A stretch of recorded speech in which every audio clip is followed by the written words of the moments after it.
Prime Minister. Gusto Back niya in i-touch siya. October, I started Okay. to speak out publicly against mandates as the public face of a group called Mounties for Freedom. After some careful assessment about my future, I decided to leave the RCMP in December of last year. And then, of course, I was also pretty involved with the Freedom Convoy. As I guess the official role was I was the volunteer security coordinator, talked a lot to the police, tried to look at information that was coming in to figure out what was real, what wasn't, in case there was any kind of a safety issue for people related to the convoy.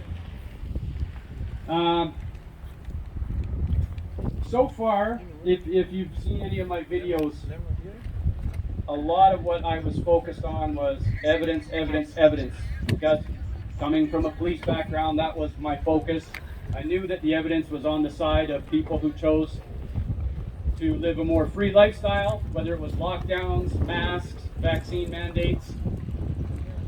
I was heavily focused on evidence, and that's what I continued to try and push out, to be an alternative voice for people, to let people know that there was hundreds of police officers just in the RCMP and thousands of police officers nationwide that were all seeing the same thing. And there are others that are speaking out as well. I think my story probably got more attention just because of my relationship with the protection of our Prime Minister.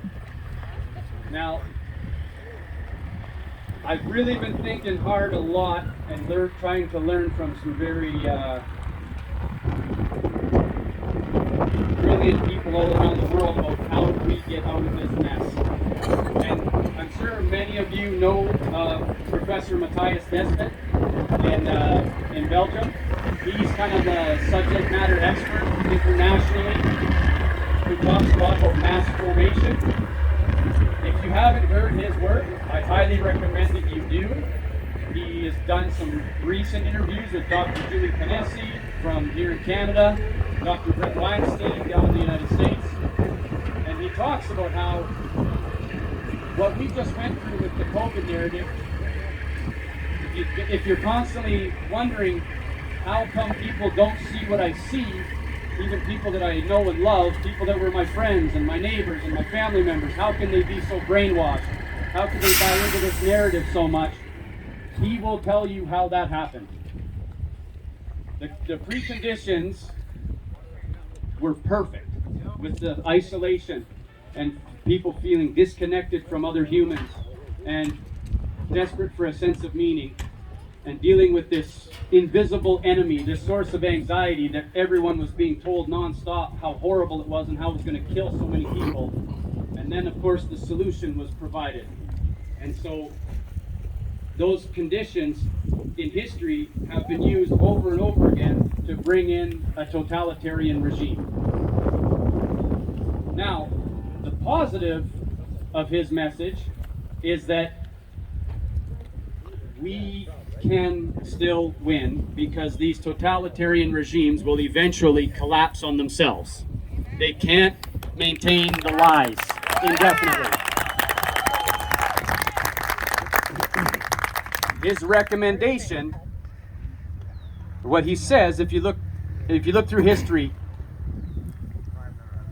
when the dissident voices keep speaking out, even when it's very unpopular, the totalitarian system eventually devours itself and falls apart. When people stop speaking out because they feel like it's hopeless or they're afraid, that's when it gets to the worst that we've seen in history. So we have to keep speaking out. He says that people have bought into this narrative so hard that no matter how much evidence you show them, and no matter how absurd their narrative is, they still can't have that mental break. So he said the focus of the messaging can be less on the evidence and more on appealing to the principles of humanity. And so I've been really thinking myself how I can incorporate that into what I do with the public speaking. And I think my focus is going to be, as hard as it's going to be, I'm going to have to start talking to people who stop talking to me, people who turn their backs on me, and trying to appeal to them that I'm still the same person that they knew before. I've never been a threat to them. I never would have been a threat to them. And I made a whole career out of being willing to risk my life for others, even people I didn't like. So that's the solution.